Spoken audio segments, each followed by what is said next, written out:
Here we go, here we go. I'm debating giving this book 5 stars.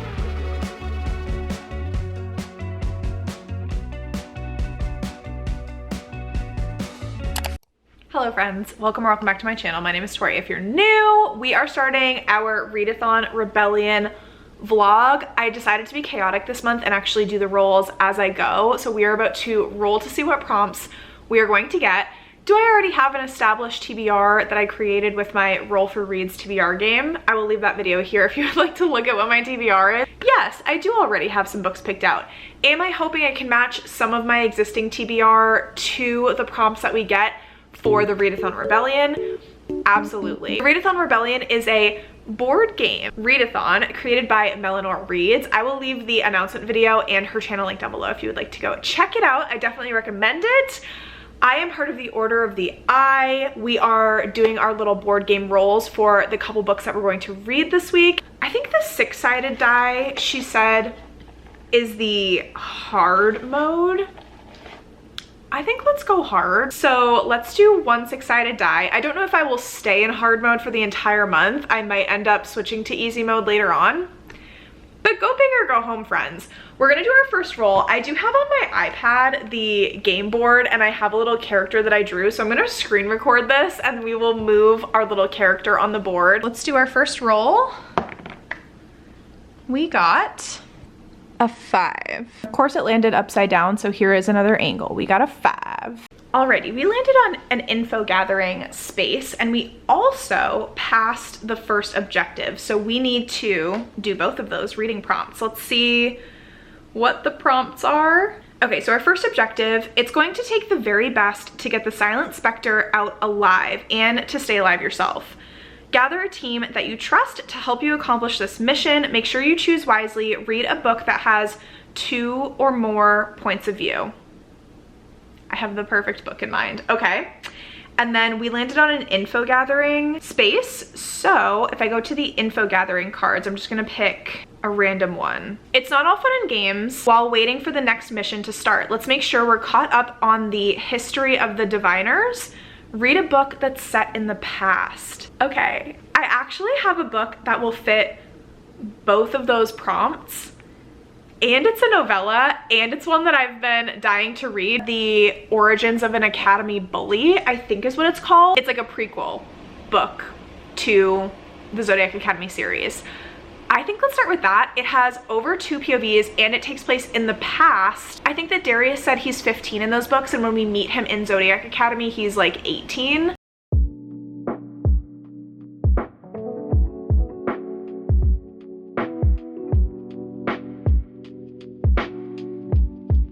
Our first reading update. We've actually finished the Origins of an Academy Bully. It's the 0.5 book in the Zodiac Academy series. We follow basically our male characters, Darius and Lance Orion. My heart. And it's just giving more insight into them and their characters. We go in the past, which I think I mentioned.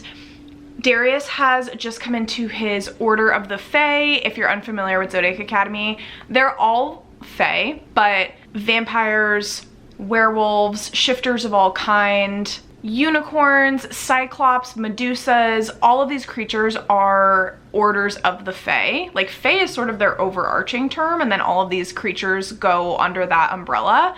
And so when they come into their order, they, I don't know, like unlock more of their power, I suppose. And then in Zodiac Academy, all of the Fae are obsessed with power and hierarchy. So there are certain orders that are deemed more powerful than others, or like more important. So like dragons are very high up on that hierarchy tier, etc. We get to go along with Darius and Lance earlier in their lives. Lance is still at Zodiac Academy. He's graduating, whereas in the actual Zodiac Academy books, he's a teacher. So things like that.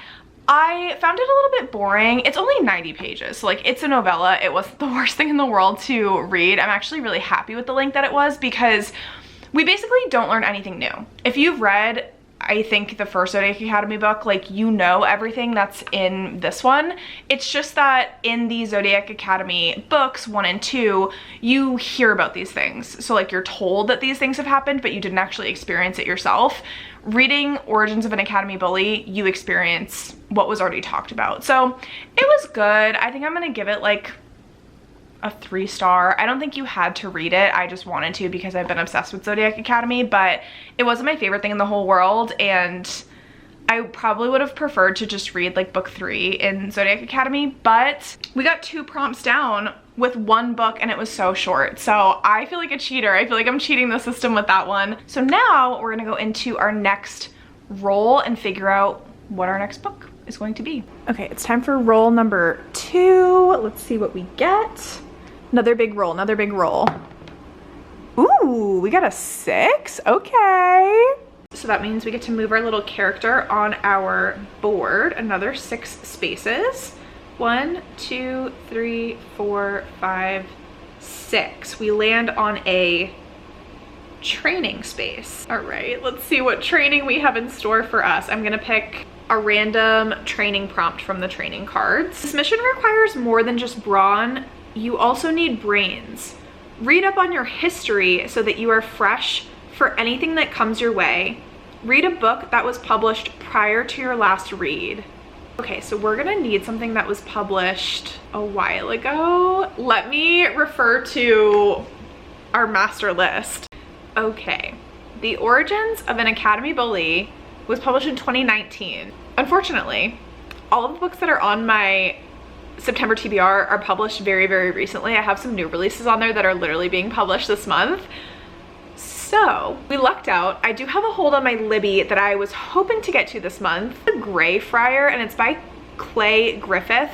This book popped up when I was looking into Empire of the Vampire because I'm doing a reread of that because there's a new book coming out in November. And this series seems like it gives very similar vibes to an Empire of the Vampire. It was actually co-published by Clay Griffith and Susan Griffith, published in 2010, so it fits. It says, rousing pulp action and steampunk come together in a heartbreaking story of high adventure and alternative history. In the year 1890, a horrible plague of vampires swept over the northern regions of the world. It is now 2020 and a bloody reckoning is coming. Princess Adele is heir to the Empire of Equatoria, a remnant of the old tropical British Empire. When she becomes the target of a merciless vampire clan, her only protector is the Grey Friar, a mysterious hero who fights the vampires from deep within their territory. Their dangerous relationship plays out against an approaching war to the death between humankind and vampire clans. It's the first book in a trilogy. I think that fits. I think that'll do. Hello friends, it's me again. Hee. I already knew what the book was gonna be for our next book. I started listening to it when I went grocery shopping earlier today, and immediately it sucked me in, but I get super distracted at the grocery store, so I'm actually kind of re-listening to some of the sections that we listened to earlier. I'm 6% into The Grey Friar. It's like a dystopian vampire world, which I thoroughly enjoy. I think that's one of the reasons why I love Empire of the Vampire by Jay Kristoff so much, because listen, I love a fantasy romance with a vampire. I love that. Are you joking?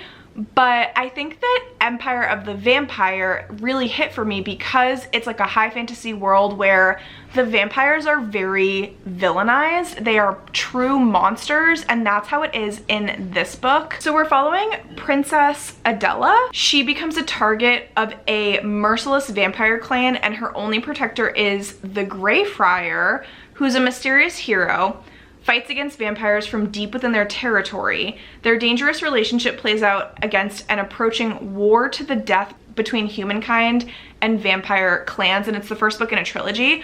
Also, these books are short. This book is 300 pages. It might be a binge series for me. We'll see how I feel about the Grey Friar when we meet him, but I do know that Princess Adele is promised to a well-off family, to a prolific vampire hunter that's not Grey Friar. So let's see what happens there. And then these vampires are a little bit interesting because what we've been told so far, they're not deemed as like a type of human, they're deemed as Homo nosferatus. love that. They have a really strong 4 senses, but their 5th sense, the sense of touch, is diminished. It's not as good. So they're not able to use like basic tools, which I just find fascinating. They have their elongated fangs, but they have retractable claws, and it hasn't been proven that they're able to turn into bats, but they can like adjust their density to float and fly. Picturing that in my head is absolutely hysterical, so maybe I need more information, but I'm literally just picturing like Edward Cullen flying through the air, and maybe I don't need more of a description than that because that sounds delightful. Hello pals, I wanted to give an update on Greyfriar because since my last update, so much has happened in this book.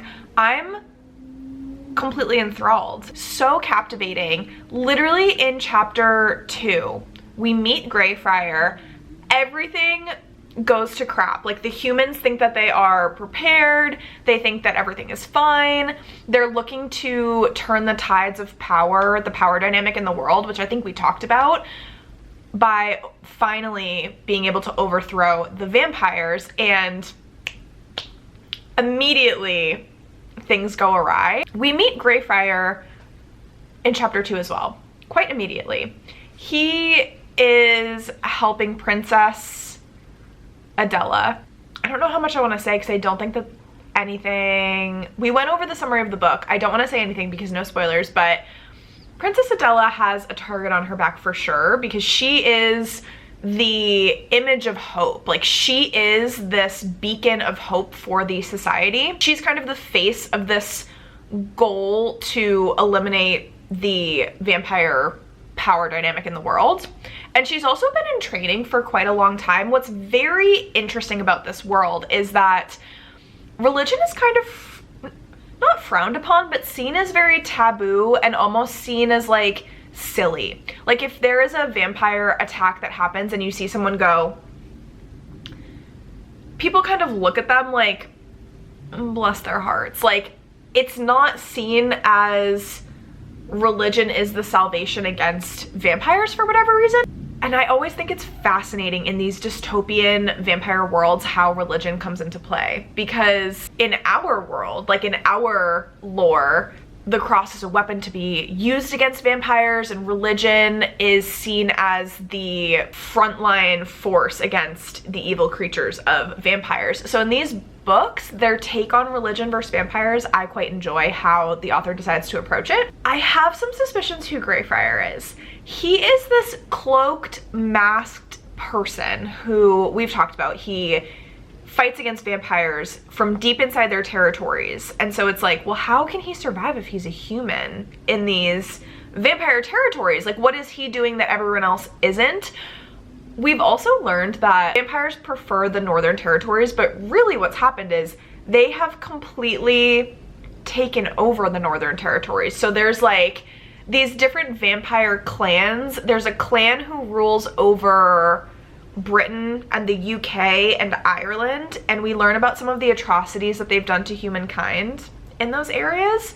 Some vampires let humans like live with them, kind of, sort of.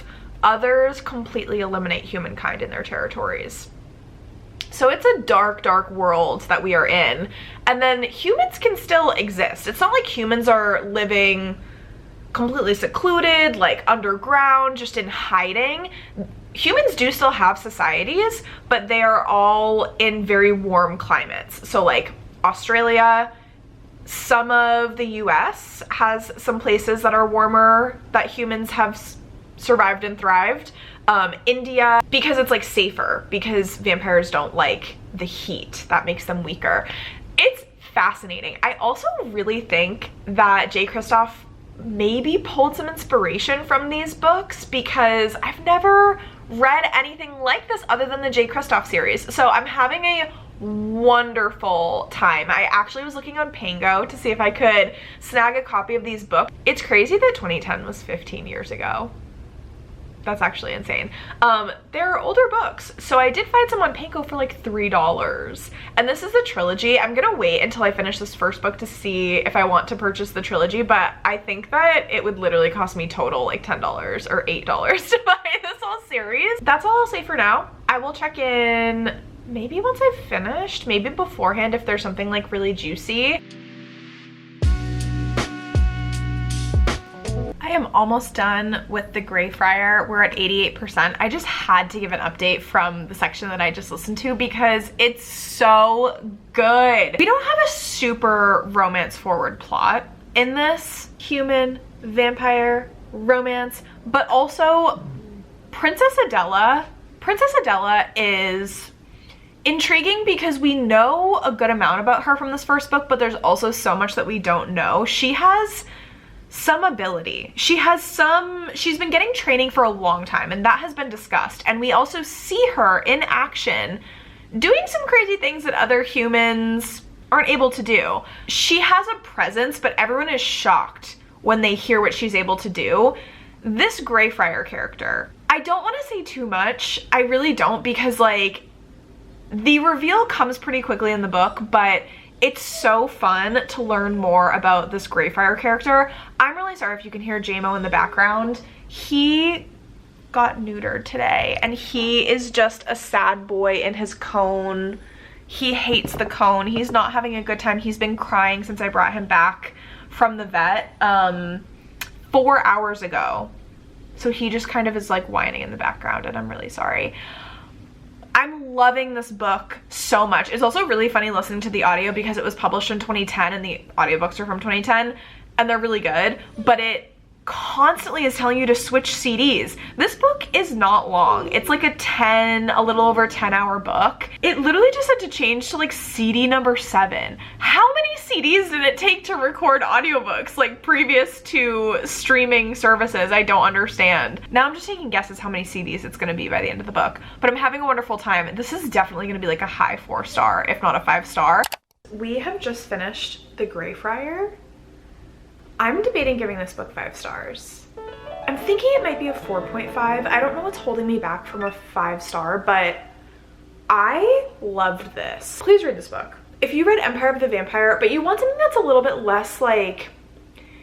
Empire of the Vampire is a bit like rough around the edges. I'm sorry that I'm leaning so heavily on this comparison to Empire of the Vampire by J. Kristoff because these books are really written quite differently. It's just the overall mood and tone, I would say, of those books, except Greyfriar wasn't as heavy, and like there's hope in Greyfriar, where the Empire of the Vampire series is overall a very bleak outlook type series. It's incredible. There's sort of a forbidden romance trope being set up here. There is an arranged marriage trope for our princess that she is very duty bound. She is going to do whatever it takes to lead her people, to save the world. She's someone who has a lot of societal pressure on her shoulders, and she's aware of it and she knows about it, and she's like ready to take it on.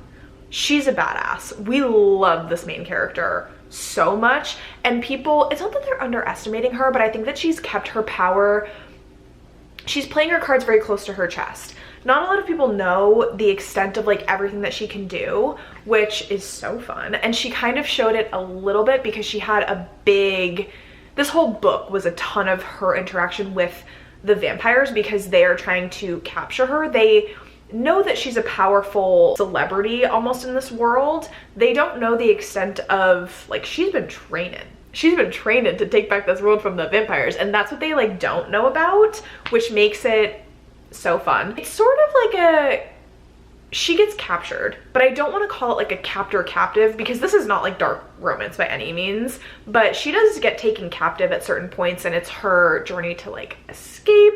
I love the setup that we got into book 2. Like, this is a series I want to binge read, and it's crazy because I just stumbled across it. And sometimes those are the most fun books in the whole stinking world. Like, you just stumble across it and you're like, yeah, I'll pick this up. And then it turns out to be such a good book. It's just, I feel like that's so rare because most of my reading, I saw it on social media. One of my friends recommended it to me. I saw it in a vlog somewhere. Like, a lot of my books I find in those ways, so it's pretty rare to come across a book that I found scrolling through Libby, and I had such a fantastic time with it. Oh my god, wait. Amazon has their like story. Stop, this is so cute. Clay and Susan Griffith are the authors of the Vampire Empire series and the Crown and Key trilogy. Okay, so if I like this one, maybe I'll like the Crown and Key trilogy. They met in a bookstore over a copy of The Uncanny X-Men number 201. They both wanted to be writers. They later decided to marry and write together. They have written novels, short stories, and comics during their nearly 20 years of marriage. What? That's so sweet. I'm actually like tearing up. That's so cute. Let's do rule number 3. Here we go, here we go. Ooh. We rolled a 5. Righty, let us move our character another 5. 1, 2, 3, 4, 5. We got a side quest prompt. We're getting such variety. We love this. Okay, side quests. Let's pick a random one here. It's slow going on the path to the mountain, and you know that the climb is going to be even harder. You know there must have been a way the guards used to get back and forth, find their path, read a hyped book. I have the perfect book. We will be reading Arcana Academy by Elise Kova. This is our Who Did This To You book club pick, which is a book club that I run on Fable. We read romantasy every 2 months, so this has been our book for August and September. I have yet to read it. I have the audio and I have the Fairy Loot edition, and I'm very excited about it because the character art is so stunning. I've also loved reading from Elise Kova in the past. We will see how this goes. It has to do with like a headmaster romance, and it takes place at a magical school, and there are like tarot cards or something along the line. So it's definitely giving the perfect September vibes. I cannot wait for this one. So this one is about Clara Greysword. She has survived the underworld of Eclipse City through thievery, luck, and a whole lot of illegal magic. After a job gone awry, Clara is sentenced to a lifetime in prison for inking tarot cards, a rare power reserved for practitioners at the elite Arcana Academy. But that kind of gets her recruited to this mysterious magical school by the headmaster. The headmaster's name is Prince Kalis, offers her an escape for a price. Kalis believes that Clara is the perfect tool to help him steal a tarot card from the king and use it to recreate an all-powerful card long lost to time. In order to conceal her identity and keep her close, Kalis brings Clara to the academy, introducing her as the newest first-year student and his bride-to-be. I think that sounds really juicy. I think it sounds really messy. We love the messy character dynamics already going on, because wouldn't it be not the best for a headmaster to be marrying a student at their school? Like, what are you talking about?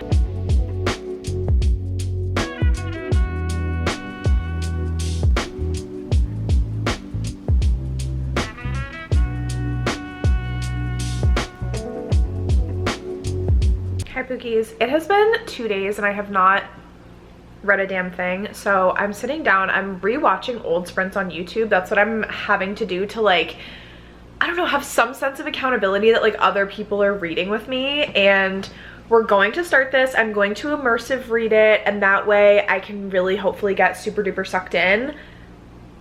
Let's do this and let's actually read.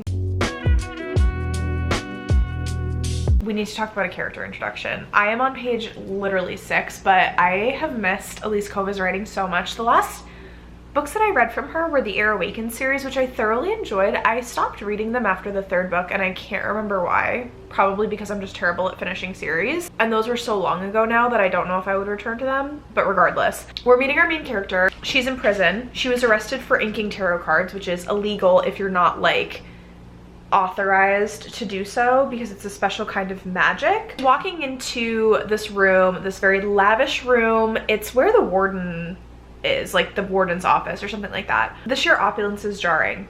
A man dressed entirely in comparable finery, dyed as black as pitch, reclines in one of the 2 wing-back chairs. his feet propped on the back of Warden Glavestone himself. The warden's muscular arms tremble under the weight of the other man's heels and from 1,000 cuts covering his body. I'm gonna skip a little bit. Prince Caelus, second of 3 sons of the kingdom of Oracalis, reverse wielder, I don't know what that means yet, and headmaster of Arcana Academy. The prince who reduced an entire noble clan to rubble, a man whose name is synonymous in Oracalis with despair, who I have every reason to believe killed my mother, and the man who put me in Halazar prison. This man is sitting in a winged back chair. His feet are sitting upon another human being. This human being did cause Clara harm. She did mention that much. Like, what a reputation. I'm kind of living for this.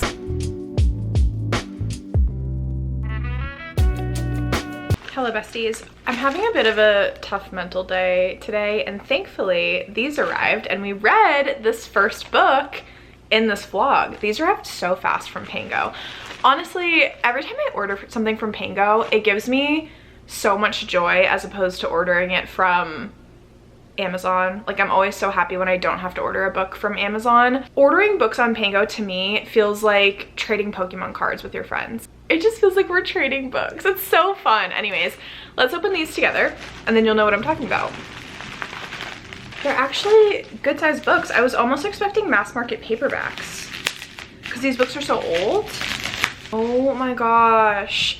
I'm a little bit worried that these are going to have all dust in them and reading them will really trigger my dust allergy, but we ordered and hopefully the first book comes in soon. I would love to unbox it with you in this vlog since we read the first book. These actually are in like very decent shape. They're just a little bit yellowed for pages, but they don't smell super dusty. So anyways, we ordered book 2 of Vampire Empire, which is Riftwalker. Oh my gosh, wait, this cover art's actually, this is so stunning. Look at her and look at him. Greyfriar and our princess. Wait, I love this actually. Was this like indie published? Like, who published this? It kind of seems it. Published in 2011. Okay, interesting. The first book came out in 2010, so that makes sense. And published in 2012. This is the third book called The Kingmakers. I really am vibing with this cover art. Like, it fits the aesthetic of the series for me. I do already have the audiobook for the second book of the series on my Libby. Thankfully there was no wait for them because no one's reading these books, but you should. After this vlog comes out, please comment, DM me, let me know if you're reading this series. Maybe my next vlog will just continue binging the series. I definitely needed that. I'm about to drink my little diet soda. I also just refilled my Awala because I need to catch up on my water for the day. I'm having a tough menti day and I feel like laying down on my lunch break and just like chilling will be really nice. I'm trying not to scroll on my phone. I'm taking a little bit of like a social media break for the day, but I don't know if I have the mental capacity to read. I have read a little bit more of Arcana Academy, but not enough to really give like a thorough update. So tonight I need to put my phone like honestly in a different room and stop scrolling on TikTok and stop going to sleep at like 1 or 1:30 in the morning. And I actually just need to read. Hi besties, we have a bit of an update on Arcana Academy.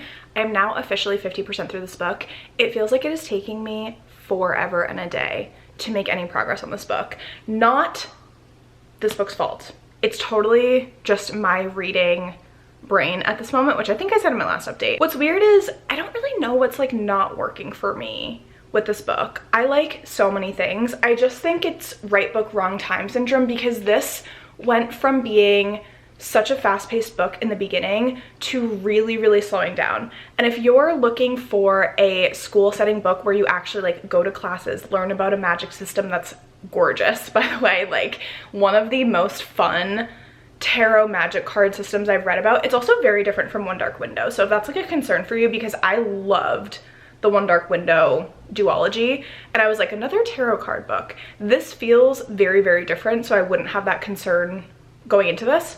The pacing really slowed down. We are going to classes with Clara. We are learning about the magic system. We're learning about different characters. We have a lot of verbal sparring and actually some physical, like magical sparring going on, but not enough where it's like feeling fast paced like a Fourth Wing type thing. It definitely has slowed down, and then pair that with a very descriptive writing style. I think if you're feeling slumpy, if you're not in the mood for like a slower paced immersive read, this probably wouldn't work for you at that moment in time. And I feel like I'm at the point where my brain just wants something that's very fast paced, action packed. I think after this I'm going to switch back to either Vampire Empire or Zodiac Academy 3. I feel like Zodiac Academy would just scratch an itch that I need at this moment in time. But today is going to be the determining factor of whether I finish this book today or if I soft DNF it. I will definitely come back to it at some point because I'm really, really loving it. The slow burn romance is amazing. I've had moments where I've wished that this wasn't the special edition Fairy Loot because there's paragraphs that I want to annotate and highlight because the writing is just so beautiful, especially the descriptions of Kalis. Like, this man is gorgeous. He is everything. I love the dialogue between Clara and him. I love how he is stepping in to like help her in certain moments, to protect her in certain ways, but kind of on the DL. Like, it's really gorgeous and beautiful. It's sad that my brain just isn't vibing with this writing at the moment, because this could be like a 5-star for sure. I love how slow burn the romance is. And the moments that we've got with them together, like they just kissed and we're 50% of the way through the book and the kiss was gorgeous, no notes. I loved every second of it. So today I have been running around doing so many errands. This has been a errand packed Saturday. I just went food shopping and I have a ton of cooking to do. So I think I'm going to listen to the audiobook for this while I'm cooking, make some good progress. And then if I'm still just like finding my brain wandering while I'm listening to the audio, I'm going to put it down at that point. Which is sad, but like I'd rather read this, like return to it and read it when I'm fully in it. You know what I mean?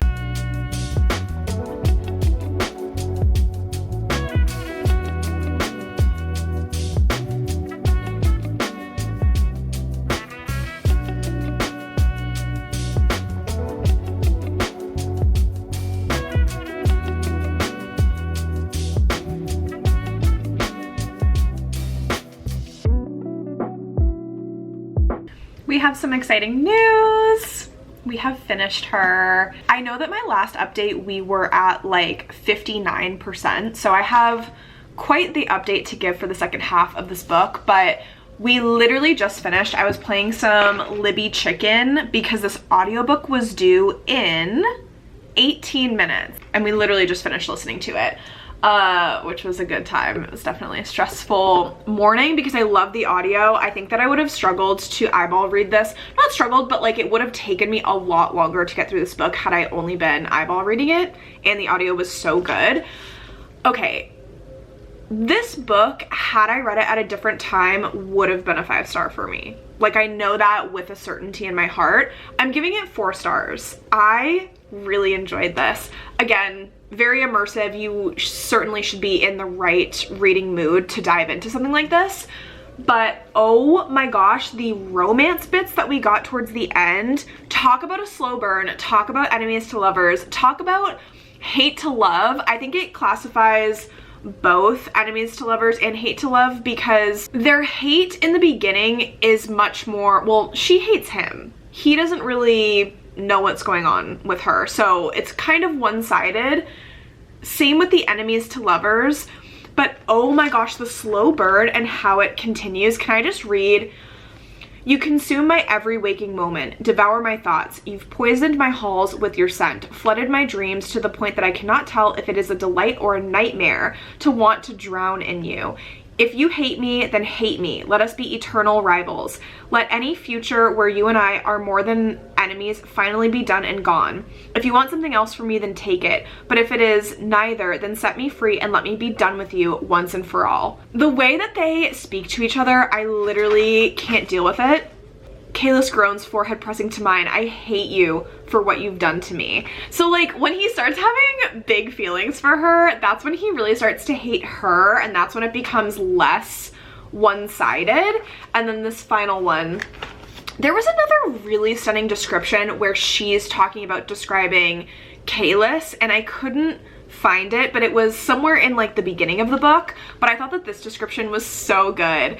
His frame was somewhere between that of a scholar and a warrior, hard-honed muscle but wiry and lithe, supporting a body that's naturally suited more for libraries and training grounds, yet the way that he carries himself exudes deadly power. Just the description's like, I don't know how to verbalize in a well put together manner this writing style, and so I did want to read out a couple of those blurbs just to give you a sample of what this book sounds like, because it's very lyrical and beautiful. I don't think that the pace really picks up more in the second half. It's interesting because Elise Kova has this way of writing really tense scenes with sort of a slow pace, so it feels like you're in this really tense scene for a long time and you're dying to know what happens next, because she almost keeps you suspended in this anticipation even when you're fully in the scene where the things are happening. It's almost like if you are watching a movie, think of like a slow-mo when a battle is happening and like the two main characters, like the love interests, are just surrounded by like explosions and shrapnel and whatever, and it's like they're locked in this moment and nothing else around them matters, but you still see all of the chaos happening around them. That's how Elise Kova's writing feels. The dialogue in this had me captivated. The romance in this had me captivated. It's interesting, like the plot and the magic. The plot is fascinating, but I don't think I stayed for the plot. I stayed for the world and I stayed for the magic. I love the tarot magic that is in this. One of my bigger concerns about this book going in was that it is a headmaster-student romance, and that really made me nervous. The only other headmaster-student romance that I had read was The Coven, which really did not work for me. I mean, very, very different writing styles. That was like all spice, barely any plot. This has a lot of plot, but I would also say Kalis doesn't act like a headmaster in a very like classic sense. He rules over this like magical tarot school, but he's much more of just like an overseer, and that is his domain where he protects what's happening there. He believes in the practices and how initiates go to students and like all of those processes, but he is fairly removed from the day-to-day. I didn't really have those issues with it because it didn't play out in that way. Kalis really does act like the second-born prince, and because his character identity was more in that vein than just his title of headmaster, it didn't irk me in the way that it did with The Coven. That wraps up our first reading vlog for the Readathon Rebellion. I hope that you had fun. If you're participating in this readathon, please let me know in the comments down below. Also, if you're just here for vibes and for reading thoughts and feelings, how has your reading been so far for September? Please let me know. I'll catch you in the comments, and I'll see you in my next one very soon. Toodles!